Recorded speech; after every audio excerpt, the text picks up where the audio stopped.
So first you have to float it. So first elongate up, then try to stay as high as you can, and that's what comes forward. So out. My knees are going to go up, my pelvis is going to go up, and then they're going to come forward.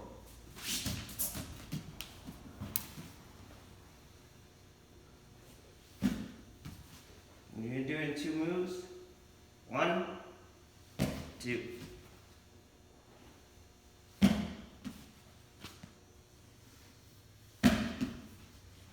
Okay, let's go. Okay, so remember the aspects of it. So it's my hips over his hips. That is the guard part, keeping him back. He can't come forward.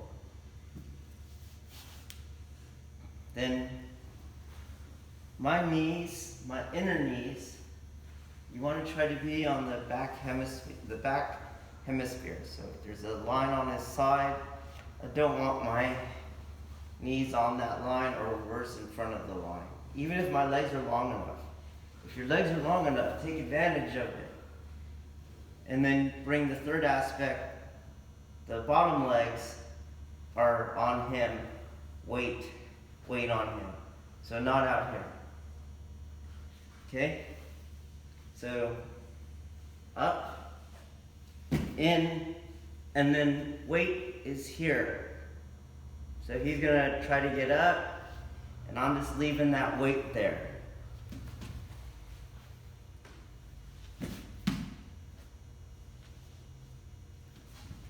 It's not that he can't get up, he can get up, but there's pressure on the upper part of his spine. These legs are down, not here.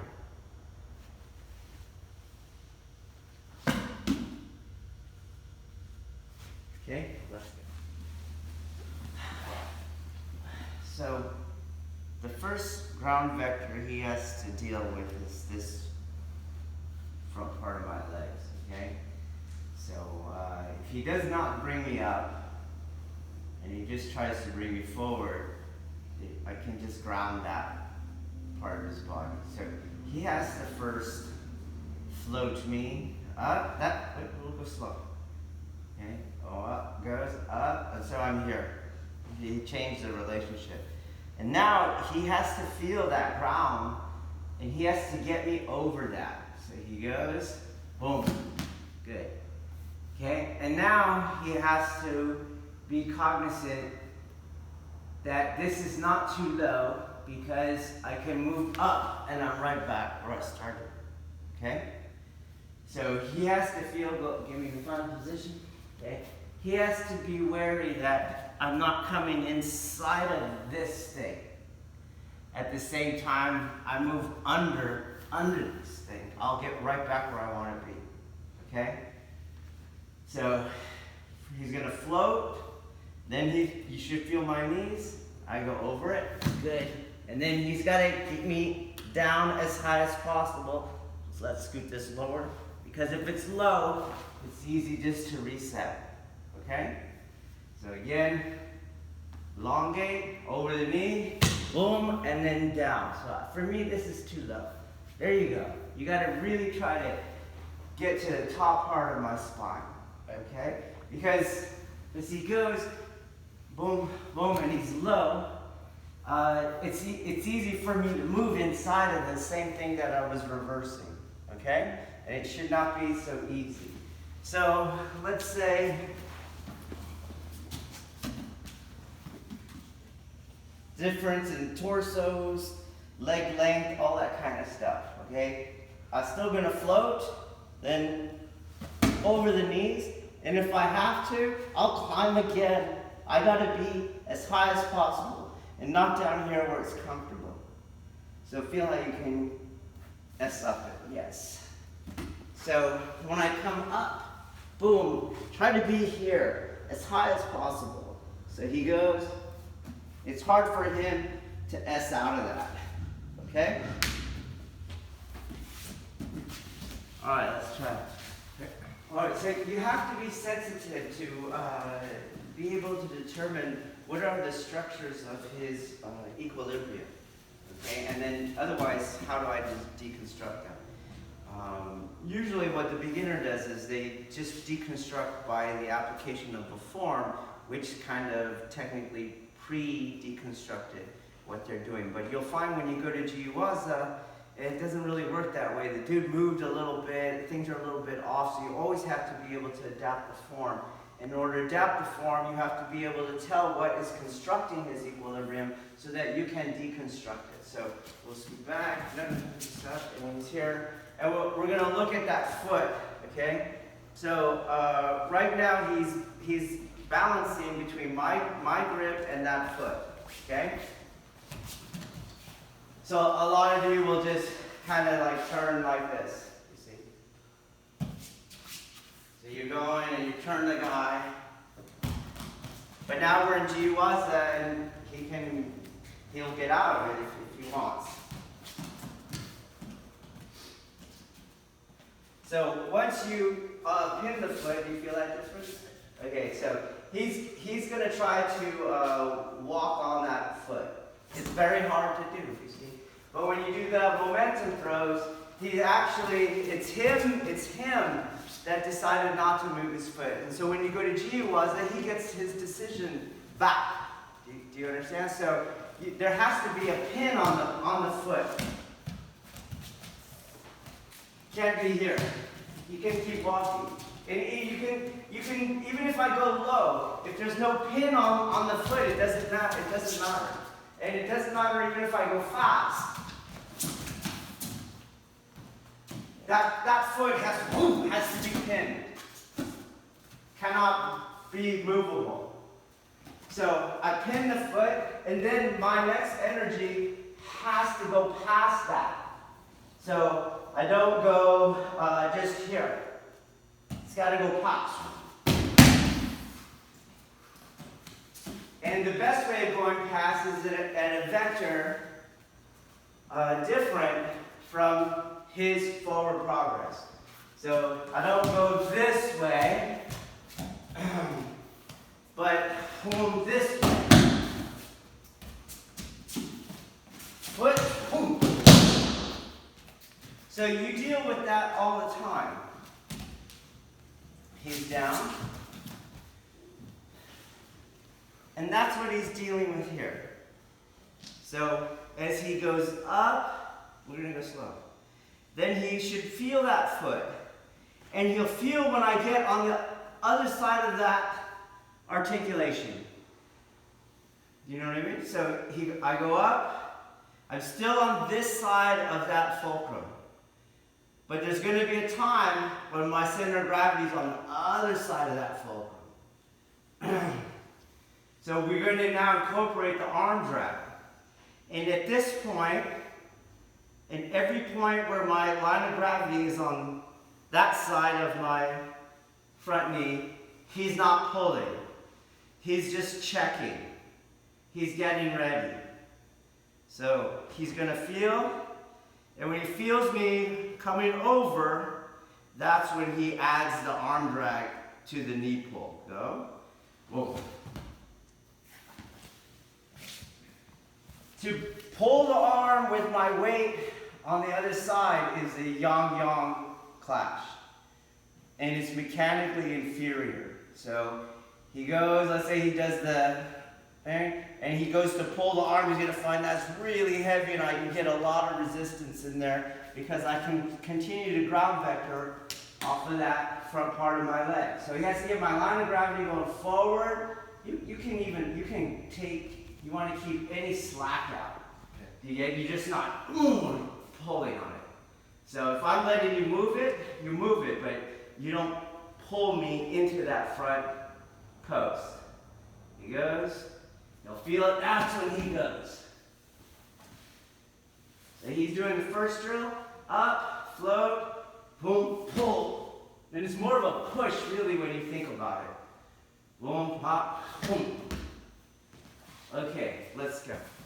Okay, so he's dealing with all this. We're going to add the arm drag. Boom. And his goal here is to get my head as low as possible. No, he doesn't want me here. Low as possible. At a certain point, this is going to pass into, his grips are going to pass into a yin phase. And so he has to be able to transfer over to a new grip. Okay? What I mean by that is, as he goes, right now he's in the yang phase. It's very hard for me to pull this back, okay? But as he goes, it starts to go yin again, and I can pull my hand back, okay?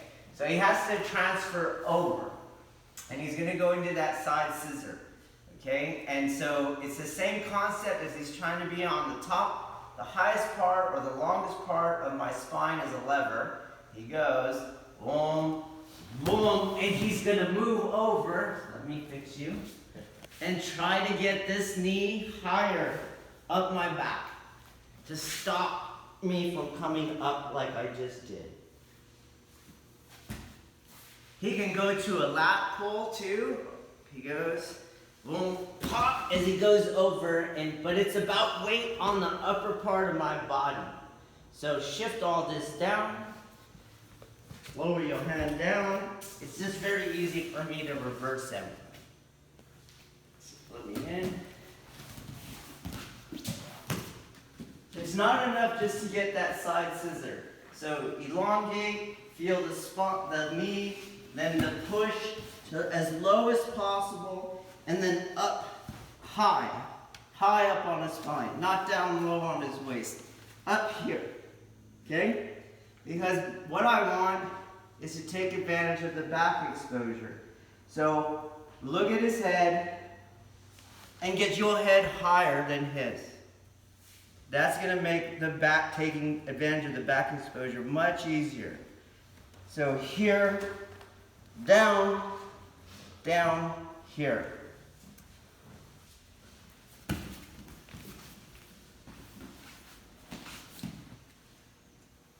Up, past, boom, up, boom. Here. Get your bottom hip back past the bottom apex. So don't have it here because he can roll me over.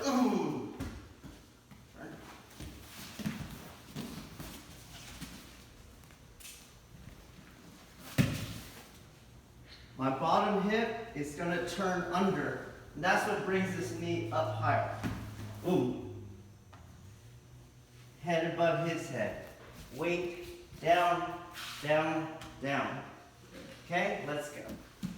So as I get there and I'm coming up, you're going to, when you turn this bottom hip more positive, it's harder for him to roll me over because my spine is turned over, or my hips are turned in a positive angle to my spine. So when I'm here like this, he can just reverse the whole thing. But when I'm here like this, and I bring more weight up here, and he tries to roll me over, I can cause myself to be in more one piece and not be so rollable. That angle that I take on the bottom hip is also going to be reinforced by this hand. So when I seek my elbow to get my head over, I don't want it over here because this is more rollable over. I want it where it's going to brace my other efforts, okay? But be cognizant that the more space you create, the more maneuverability he has. So this, for example, will be a great reinforcement to the bottom hip, but it's going to take away from my efforts. So you got to find that place where it's going to work, okay? And then immediately, I'm going to add more weight to his body by using his back to fulcrum my hips off the ground. So not my hand, but my leg here. The only reason my hand gets extended, my arm, is that I want to keep my head above his head. So if I could keep my head above his head without having to extend my arm, I might do that. But definitely I'm not going to go like this. I'm going to take this weight and drive it down into him. So don't take that weight off when you come to your hand.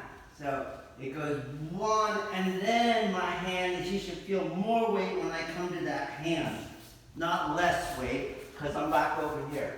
So more weight onto his head.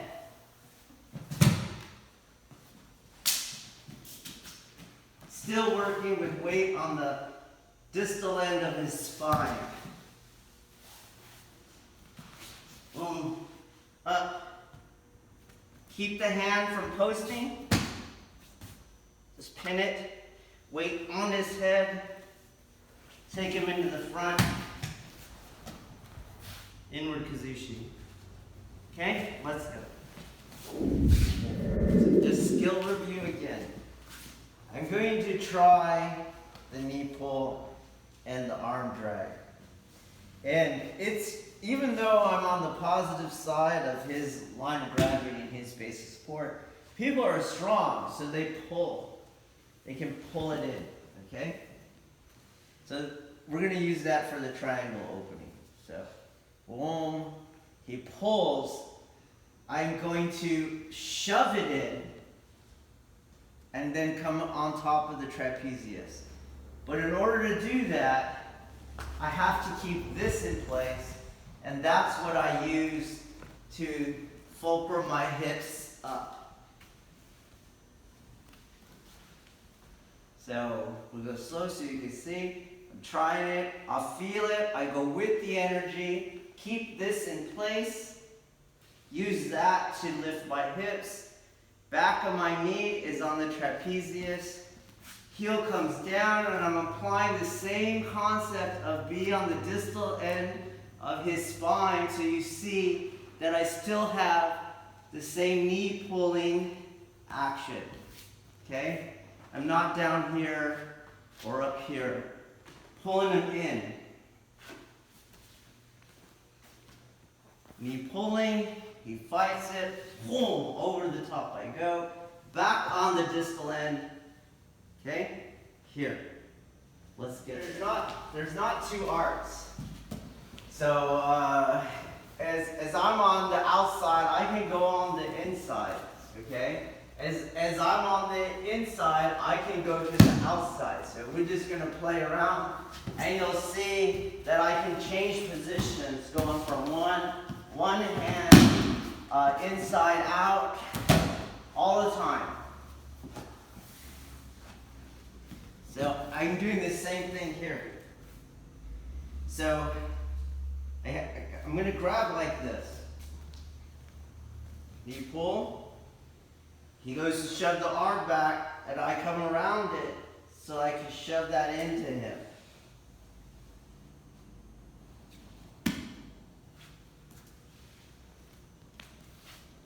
It's not going to be this hand. That hand is chasing it. This hand keeps the adhesion. Whoa.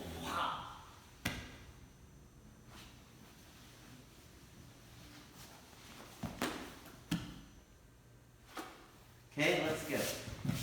All right. So, boom, hot, he goes, feeling it, up. Okay? This arm, I gotta move to the other side. So I'm going to extend him and push it to the other side. Then I'm going to replace this leg with my hand. So I still have the distal end of his spine being weighted down, and he's in a circle guard still. Then I'm going to move myself over to get the bottom leg off of his back. So I move myself over, and you can do whatever you need to get that to go. Then over, swing out, pull down, hips up. Boom, hop, secure. Move this hand out of the way. It's in different places all the time. Okay? It doesn't matter. Come around, hips up, move it out of the way, tuck it in place. Okay? Hand, then off. Get his back outside, out of the grip. If you have to, you can adjust afterwards.